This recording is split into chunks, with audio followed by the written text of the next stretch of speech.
Good people YouTube, I'm the Watch Idiot, and I've had the super popular Seiko SSC813, or as it's otherwise known, the SBDL085, for quite a while now. I mean, since last year.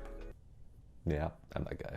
And while it feels like the overall online hype has passed a little bit, I mean, it is still such a hard watch to buy because literally every single site is out of stock when I was checking it, and my AD hasn't had one in stock for ages. I mean, I just happened to find one randomly in stock, so I'm pretty much instantly I bought it. So in this video, I'm gonna see how I feel about the watch now that the hype has died down a little bit, and if it holds up as a watch that's priced at $675. Is it just the hype, or is it actually worth it? I don't know. And actually, the fact that I am flip-flopping so much makes me want to keep it for longer, just to see like where I eventually land on this watch. So yeah, let's get into it.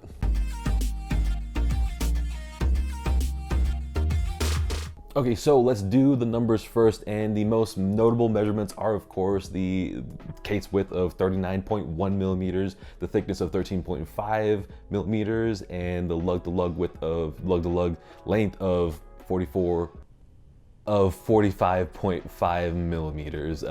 Pretty much perfect for me, because if you watch my last video about my most worn watch of 2021 and also all of my wrist time stats, I mean, you'll know that this is like spot on for me. So on the wrist, it really does wear exactly like the size on paper. I mean, maybe even a touch smaller, I guess, just because of that lug to lug. But on the wrist, when you see it, it stops from being too small just because of that skin divery case, which has a nice amount of visual presence to it, without being too much. But as a whole, I mean, it's super comfy. The proportions of the entire watch is just about spot on. And that's actually a big reason why I'm starting to like this watch so much. I mean, it's been so nice to see this on my wrist, and the comfort is just next level, even though the bracelet design is just not there. I mean, I'll get into that in more details in the bracelet section, but yeah, on wrist, it's awesome. So the dial is pretty awesome. I mean, the dial itself is a crisp matte white, and the indices have a polished black finish, which looks very interesting, and the hands are matte black. I absolutely love the look and the three-dimensionality of the indices, especially the extra facet on the inner edge of the markers. I mean, the darker color makes them look much cooler and just different. The dial is relatively simple because of in terms of writing, because it only says Seiko and the obligatory Prospex X. I would have expected much more writing in this area, but thankfully there isn't anything more. I mean, it would have been way too crowded. So the size of the hands versus the indices versus the sub-dials are spot on. The sub-dials aren't too far towards the edges of the dial, nor are they too close to the center, making it look super cheap. I mean, Seiko really did an incredible job, designing the dial over here. I love the proportions. So while we're on the topic of sub-dials, let's get into it. So first off, in direct light, you can tell that it's not directly black. It ends up being kind of a dark purple, but the vast majority of the time it ends up looking like a shiny black of sorts. And actually the cool thing is that in many angles, you can see the markings reflect underneath, which I absolutely love, because that once again gives the dial so much extra depth and three-dimensionality that wouldn't have been there otherwise. So finally, the lume on this one is just bizarre to me. I mean, I love watches with crazy lume, no doubt about that, more the better. But I don't think that a chronograph necessarily has to have lume and a lot of lume for it to be a good chronograph. But this, on the other hand, is neither here nor there. And I've said it before, if you're gonna do lume, do it right, or don't do it at all. There's only a touch of lume on the cardinal points and on the hands. That's it. I mean, they easily could have had so much more lume on there on on the edges of all the markers, and it would have been awesome, because also on top of that, the lume is blue, which I haven't seen on any Seikos before, and I love blue lume, but to me right now, this is just more irritating and more distracting than, not having lume at all. The indices look so cool that they really don't need lume, and then on top of that, they just put in Seitona lume for some reason. I mean, there's nothing inherently vintage about this watch, so I mean, why do it, especially when it can't be a style choice, because there's so little lume on the dial anyway, so it doesn't even make an effect on that side. So yeah, it's just wild. Okay, so I've had some time to calm down after the lume rant over there, because it's so irritating. But I mean, The case, on the other hand, is incredible. I love that they made the case a sort of curvy, cushiony, skin divery case because it gives this watch a very different look and feel compared to a standard chronograph case. It's really this case that makes this watch stand out so much, and I definitely would have been selling it if it had a standard normal looking case. The sides are fully polished and the top has a radial brush going around, and looking at it, it really does make me happy just because I haven't really seen that many chronographs with this sort of case before. So the bezel here is a steel tachymeter bezel, which is the most useless of all bezels, but I mean, it's not a racing chronograph without one. It's pretty much like, it's like a ISO standard for it or something like that. But the half polished, half brushed finish is pretty cool to see, and while it's subtle, it does make a difference when you look at it. But me being me, I would have preferred it being fully brushed. So one thing that got me really excited, it was a small random detail, but it's the chronograph pushers and the crown. I mean, they're perfectly sized and spaced out.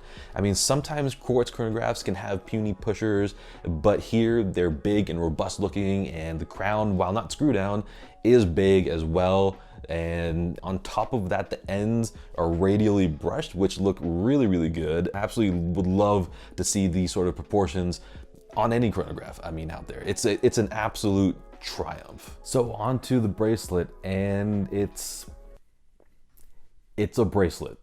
It has the same design as the bracelet on the SPB143, and while it's not an offensive design, I mean, I don't think that it works very well. Given how much I was gushing about the proportions of the watch head, this really doesn't feel right. I mean, I am glad that it does have some sort of taper, 20 to 18, but it's not nearly enough for this watch overall. I think it would have been much better with a 4mm taper, which I think is universally the best. I know that skin diver cases are notoriously difficult to match with a bracelet, which is fair enough, but this one was a complete miss because the finishing is different and the end link is rounded and the lugs are angular. I mean, it's not great. So the clasp is solid, but it is way too small. I mean, it only gives us 2 microjust holes, which is not enough given the distance between the links. All that being said, it is comfy, so I can't complain that much, I guess, because for me, honestly, the comfort of the bracelet is extremely important to me. But in the end,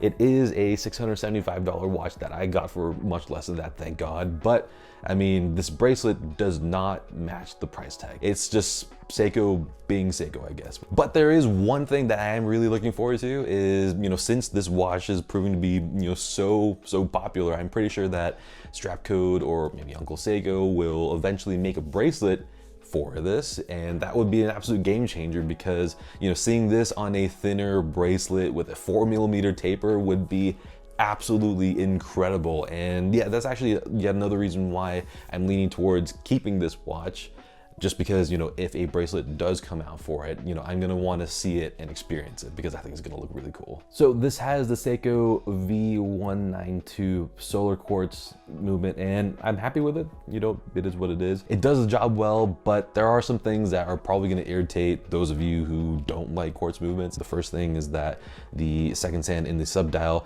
makes 1 second jumps, although it's not that apparent since the subdial is so small. Next up is that the chronograph reset is not the instant mechanical reset. I mean, it makes its way around the dial. Small things overall, I guess. But it is nice that, when the chronograph is running, the sweep of the seconds hand is somewhat smooth. At least it's not 1 second jump, so maybe you'll just forget that it's quartz for a little while. One thing that does bother me on this is that the 3 o'clock subdial is just a 24-hour indication, not a GMT, and I get disappointed by it on every single watch with this movement. But it's kind of pointless for the vast majority of people unless you're near the Arctic Circle and dealing with 24-hour days and nights, or I don't know, maybe you live in a cave. I mean, that's another reason why you have it. So yeah, if that's your situation, then you'll love it. I mean, actually let me know if you live somewhere that far up north, because it actually would be pretty cool to hear from you. So I've been wearing this for nearly a week now, but I actually got this watch over 2 weeks ago. And my first impression when I first got it wasn't great, mainly because of the bracelet. But I mean, other than that, it really didn't strike me as anything special. So when I started putting the notes together for this video, I was ready to put it up for sale on this video, like I said before, to get a different watch. But after wearing it for a bit longer, feeling how comfy it is on the very lackluster bracelet, I finally started understanding why it's so amazing. And the proportions are just incredible, and I got to, you know, take that in a little bit more. And yeah, just I started falling for it hard. Seriously, if the proportions of this watch were off, or if it just came in a standard case and not this awesome curvy case, I would probably be selling this right now. All that being said, I'm still not exactly sure if this is gonna have the needed staying power, you know, after this initial honeymoon period. So what I think I might do is, you know, do another video after living with it for a little bit longer to really understand whether or not it's worth keeping, instead of me using the money to either buy a different watch that I really want to get, or just to have that money. I don't know. So yeah, if you own one, let me know down in the comments what you think of it. And also, if you want to get one, let me know why you want to get one, or if you hate it, let me know why you hate it, or whatever it may be. I'd love to hear about, you know, more experiences, you know, with this watch. And so yeah, if you made it this far, clearly you enjoyed the video. So go ahead and hit the like button, and then hit the subscribe button, and then the notification bell button, and all the buttons as well, so you can see all the other videos that come up throughout the year that I have planned. And yeah, it also just helps the channel a whole bunch when you do press all those buttons. So yeah, until the next video, good day.